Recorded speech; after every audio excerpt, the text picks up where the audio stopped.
श्री सरस्वती नमः। श्री कृष्णाय नमः। देखिए, आज हम चर्चा करने वाले हैं कल आने वाली श्री अनंत चतुर्दशी की। अनंत चतुर्दशी का व्रत एवं साथ में श्री गणेश विसर्जन, इस पर चर्चा करेंगे। देखिए, गणेश विसर्जन वाली जहाँ तक बात करें तो विसर्जन तो होने के बाद जो गाते हैं कि गणपति बप्पा मोरिया, अगले बरस को वो जल्दी आ, जो भी है कि अगले बरस को जल्दी आ, अर्थात आपको गणेश जी की एक वर्ष तक आवश्यकता नहीं है, अगले वर्ष आप बुलाना चाहते हैं तो ऐसा गाना आपके लिए शोभायमान नहीं होगा। दूसरा, विसर्जन पर भी चर्चा करेंगे। अगला चर्चा करेंगे हम अनंत चतुर्दशी की। देखिए, इस पर जब चर्चा करते हैं तो गणेश स्थापना के बाद जो कार्य किए जाते हैं वो श्री गणेश जी के नाम पर शोभनीय मुझे नहीं लगते हैं, क्योंकि आप गणेश जी के वहाँ जाकर नाच गान, हंसी मजाक, ठिठोली वगैरह कर रहे हैं, जबकि अगर आपने गणेश जी की स्थापना करी है तो वहाँ जाकर भगवान नाम स्मरण का तो कभी भी प्रोग्राम इनमें रखा ही नहीं जाता है।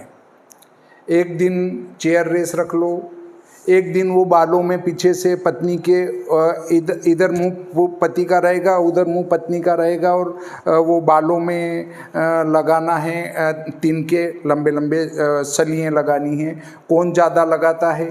एक वो कुर्सी हटाते जाओ, बाद में कौन बचता है। एक वो कि पत्नी के फूल लगाओ बालों में, पत्नी बाल बिखेरे चली आ रही है। भाई, बाल बिखेरने के नाम पर तो महाभारत हो चुका था। और फिर हम क्या कहते हैं, यदि हम गेम नहीं रखेंगे तो हमारे बच्चे इससे नहीं जुड़ेंगे। हम भगवान से जोड़ नहीं रहे हैं, बच्चों को खेलना सिखा रहे हैं कि चलो गणेश जी आने वाले हैं, गणेश चतुर्थी से 10 दिन तक हमको क्या करना है, वो वहाँ जाकर खेलना है। बच्चों को भगवान से नहीं जोड़ रहे हैं, भगवान के मंदिर में जाकर उनको खेलना सिखा रहे हैं। हमें मुस्लिम भाइयों से शिक्षा लेने की बहुत अधिक आवश्यकता है। कोई भी मुस्लिम भाई अपने जो मंदिर है, जिसको कहते हैं मस्जिद, हम मंदिर कहते हैं, वो मस्जिद कहते हैं, मस्जिद में कभी आपने गेम होते नहीं देखे होंगे। उनने कभी ये नहीं कहा कि हम हमारे बच्चों को मस्जिद से जोड़ रहे हैं। मस्जिद से उनके बच्चे जन्म लेने के बाद जब समझदार होते हैं तो अपने आप जुड़ जाते हैं कि हमें वहाँ जाकर क्या करना है। वहाँ जाकर हम सिर्फ भगवान नाम स्मरण करते हैं, न कि गेम खेलते हैं। ये शिक्षा हमें मुस्लिम भाइयों से लेने की बहुत अधिक आवश्यकता है। क्यों कि वो अपनी मस्जिद में कभी गेम नहीं खेलते हैं, कभी ठिठोलियाँ नहीं करते हैं, वहाँ जाकर सिर्फ नमाज अदा करते हैं। और हम हमारे मंदिरों में जाकर खेल का आयोजन चालू कर दिया हमने। बस गणेश जी स्थापना करो और उनके नाम पर हमारे गेम खेलने का काम पूरा करो, हमारा मनोरंजन करो। हम अपना मनोरंजन करने के लिए गणेश जी के वहाँ जा रहे हैं, न कि भक्ति भावना के लिए जा रहे हैं। गणेश जी को 56 भोग लगाओ और फिर अखबार में 2 बड़े बड़े अक्षरों के कि फलाने नगर में जो है गणेश जी को 56 भोग लगाए गए। शास्त्रों में कहा गया है कि दान, पुण्य, भोजन, स्त्रीगमन, ये सब गोपनीय स्थान पर होंगे। मंत्र सिद्धि, ये सब गोपनीय स्थानों में होने वाले कार्य हैं। अगर इनको ओपन रूप से करोगे, आप खुले रूप से करोगे, तो आपको उनके फल की प्राप्ति नहीं होगी। दान किया और अखबार में लगा दिया कि फलाने ने इतना दान किया, वो आपका फल शून्य हो गया। आपने कोई जप तप किया और अखबार में लगा दिया कि उनने तो 50 उपवास किए, आपका उपवास शून्य हो गया। आपने 56 भोग लगाए, अखबार में लगा दिया, आपने जो भगवान को भोग लगाया वो व्यर्थ हो गया। और आजकल भगवान को भोग नहीं लगा रहे हैं, भगवान को दिखा रहे हैं, देख गणेश जी हमने 56 भोग तुम्हारे सामने रख दिए, बोलो खा रहे हो। अरे भाई, जो आपको लग रहा है कि मेरी भाषा कटु है, वो किस प्रकार से मैं बताता हूँ। आपने भगवान के परोसने के बाद विधान कहता है आप पर्दा लगा के बाहर खड़े हो जाओ और मंत्र बोलो ओम नाभ्यास्यंत वाला, कि आप हमारा जो है ये भोग ग्रहण कीजिए, और उसके बाद बिल्कुल मौन खड़ा रहना है। और गोदूहे का दूध निकले इतनी देर खड़ा रहने के बाद फिर घंटी लगाना है, प्रभु हम पर्दा खोल रहे हैं, आप सावधान हो जाएं, या आप भोजन करना बंद कीजिए। फिर पर्दा खोलें, फिर उनको व्यवस्थित आचमन कराएं, हाथ धोने का जल, मुख धोने का जल और पीने का जल समर्पित करें।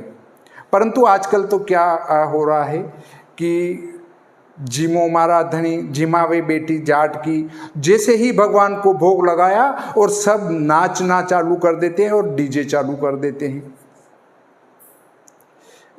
तो गणेश जी हक्के बक्के हो जाते हैं कि भाई तुम्हारा मैं ये भोग ग्रहण करूं कि तुम्हारा नाच गान देखूं, क्या करूं, बोलो करना क्या है मुझे। आजकल तो गणेश जी भी फैशन में आ गए हैं। और अगर आप इन वैदिक देवताओं के लगाओगे तो आपका किया कराया सब जीरो हो जाएगा, वो ग्रहण नहीं करेंगे। हमारे जो ईश्वर हैं वो वैदिक वस्तुओं को ग्रहण करते हैं, न कि दिखावे को ग्रहण करते हैं। दिखावे का उदाहरण महाभारत में स्पष्ट दिया गया है। महाभारत में लिखा है कि भगवान कृष्ण ने दुर्योधन के मेवे त्याग कर विदुर जी के घर जाकर सब्जी रोटी खाना पसंद करी। तो आप अगर ऐसा दिखावा और उनके सामने डांस करेंगे तो वो डांस देखेंगे कि वहाँ भोग ग्रहण करेंगे। इसलिए भगवान के सामने ये नाचना गाना कूदना और डीजे बजाना बंद करके चुपचाप होकर उनको भोग लगाया जावे तो वही उपयुक्त हैं। अब आप कहेंगे कि आप भी तो कई जगह जाते हैं, चूंकि मेरे अकेले एक चना बाहर नहीं फोड़ सकता है कहते हैं, तो मैं अकेला कुछ नहीं कर सकता, कुछ नहीं कर सकता। मैं कह सकता हूँ पर कहने को कोई मानने वाला नहीं है। अब किसी वृद्ध को कहो तो अरे बच्चे कर रहे हैं, अपन क्या कर सकते हैं। बस वही तो है, हमने बच्चे कर रहे हैं, बच्चों को खुश रखना है, इसके लिए भगवान का मिटिया मेट मिला दिया और उनका जो है मर्यादा समाप्त कर दी। हमें ये शिक्षा हमारे मुस्लिम भाइयों से लेना चाहिए। क्या वो उनके भगवान के वहाँ जाकर नाच गान करते हैं? नहीं करते हैं। अब हम चर्चा करने वाले हैं श्री गणेश जी के आप विसर्जन करेंगे उसके ऊपर। तो देखिए हमारा जो कल जिसको कहेंगे भाद्रपद शुक्ल पक्ष चतुर्दशी मंगलवार 17 सितंबर 2024, चूंकि ये द्विमुहूर्त से अधिक है इसलिए अनंत चतुर्दशी का व्रत 17 सितंबर 2024 14 मंगलवार को होगा। अब व्रत हो गया अनंत चतुर्दशी का। अब चर्चा करते हैं गणेश जी का विसर्जन करना है। तो गणेश जी का विसर्जन कब करें? तो देखा जाए तो गणेश जी के विसर्जन में भद्रा का कोई दोष नहीं आएगा, क्योंकि विसर्जन कर रहे हैं, स्थापना नहीं कर रहे हैं। अगर स्थापना करते तो चक्कर पड़ता कि यार गणेश जी की स्थापना कर रहे हैं, भद्रा में नहीं करें। तो आप अभिजीत वेला भी ले सकते हैं, परंतु यदि आपको लगे नहीं भद्रा में नहीं करना हमें, तो आप उससे पूर्व का समय जो है लगभग 6:30, अभी जो सूर्योदय हो रहा है हमारा 6:21 हो रहा है। फिर भी फिक्स में आपको पूरा बता देता हूँ कि 3 चौगड़िए छोड़ना है, आपको 3 चौगड़िए छोड़ना है। अर्थात 17 सितंबर को जो आपका टाइम बैठेगा वो बैठेगा 10:54 से लगाकर 10:54 से लगाकर 1:57 तक का समय आपका लगातार अच्छा बैठने वाला है। इसमें आपका लाभ और अमृत का चौगड़िया रहेगा। टाइम एक बार और सुन लीजिए। ये श्री भादव माता पंचांग है, इसके आधार पर बता रहा हूँ। ये हमारे नीमच, मंदसौर, चित्तौड़गढ़, भीलवाड़ा, कोटा, बूंदी, झालावाड़ वगैरह हो गया, इंदौर, उज्जैन, नागदा, ये क्षेत्र पड़ जाते हैं। धार, झाबुआ भी ले सकते हैं, इधर हम ले लेंगे बांसवाड़ा, उदयपुर, ये वाला जो एरिया है, इसके लिए ये पूर्णतया लागू होंगे। बाकी स्थानों पर आप अपना समय ले सकते हैं। 10:54 से 1:57, उसमें अभिजीत का टाइम भी बीच में आ जाएगा। तो अभिजीत वेला जो लेंगे वो ये रहेगी 12:01 से 12:50 तक का समय रहेगा अभिजीत का। और यदि किसी को ये शंका हो कि साहब हमें तो इसमें भद्रा में विसर्जन नहीं करना है, तो 10:54 से लगाकर आप 11:45 के बीच में विसर्जन कर दें। विसर्जन करने के बाद आप जुलूस भले शाम को निकालते हैं, उनको जल में प्रवाहित कब करते हैं उससे कोई लेना देना नहीं है, तो आप विसर्जन इस समय में कर सकते हैं। इसके बाद हमारे कुछ माता बहनों का ये कहना है कि विसर्जन 11:45 के बाद तो पूर्णिमा आ जाएगी,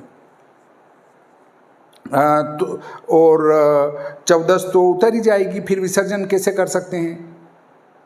तो ये जो ज़रूरत से ज़्यादा समझदार हैं वो अपने हिसाब से अपना पंचांग लिखे और अपना काम करें। मैं स्वांतः सुखाय, मेरे अपने सुख के लिए और मेरे जो भक्तगण हैं उनके लिए ये बता रहा हूँ। जो कोर्ट में जाने की धमकी देते हैं उनके लिए ये नहीं है, जो बहसबाजी करते हैं उनके लिए ये नहीं है, कहाँ लिखा है बताओ शास्त्र का प्रमाण, उनके लिए भी ये नहीं है। तो मैं जो बताता हूँ लगभग शास्त्री सभी शास्त्र को पढ़ने के बाद ही आपको बताता हूँ, शास्त्र को पढ़े बगैर नहीं बताता हूँ। मानव स्वभाव के कारण भूल होना स्वाभाविक है, मैं पूरी गारंटी नहीं लेता कि मैं सत्य हूँ। देखिए अब जो कहते हैं कि चतुर्दशी तो 11:45 पे उतर जाएगी, तो जो अनंत चतुर्दशी का व्रत कर रहे हैं उनको फिर कल अनंत चतुर्दशी 11:45 के बाद भोजन कर लेना चाहिए। भाई चतुर्दशी तो समाप्त हो गई, अनंत चतुर्दशी समाप्त हो गई। तो मैं इन लोगों को समझा दूं कि आप व्हाट्सएप के चक्कर में बिल्कुल न पड़ें। व्हाट्सएप वाले कुछ भी लिख देते हैं कि चतुर्दशी इतनी बजे से चलकर इतनी बजे तक रहेगी, तो चतुर्दशी आज चल गई है, अर्थात सोमवार को दिन में 3:11 से चली, कल सुबह 11:45 तक रहेगी। तो इसका अर्थ ये नहीं कि माता बहनों ने व्रत आज ही चालू कर दिया, 3:11 से खाना पीना छोड़ दिया और कल जाके 11:45 के बाद खा लेंगे। व्रत इस प्रकार से कभी किसी ने किया तो वो भंग माना जाएगा, उसको व्रत नहीं माना जाएगा। आज चाहे आपकी चतुर्दशी लग चुकी हैं तो भी जो अनंत चतुर्दशी का व्रत करती है माता बहनें, वो बकायदा भोजन शाम तक करें, कोई दिक्कत वाली बात नहीं है। और जब अनंत चतुर्दशी का व्रत है तो उसके सूर्योदय से लगाकर अगले दिन के सूर्योदय तक आपका उपवास रहेगा, चाहे पूर्णिमा आ जाए, उससे कोई लेना देना नहीं है। इस प्रकार आज का ये प्रकरण यहीं समाप्त करते हैं। श्री सरस्वती नमः, श्री कृष्णाय नमः।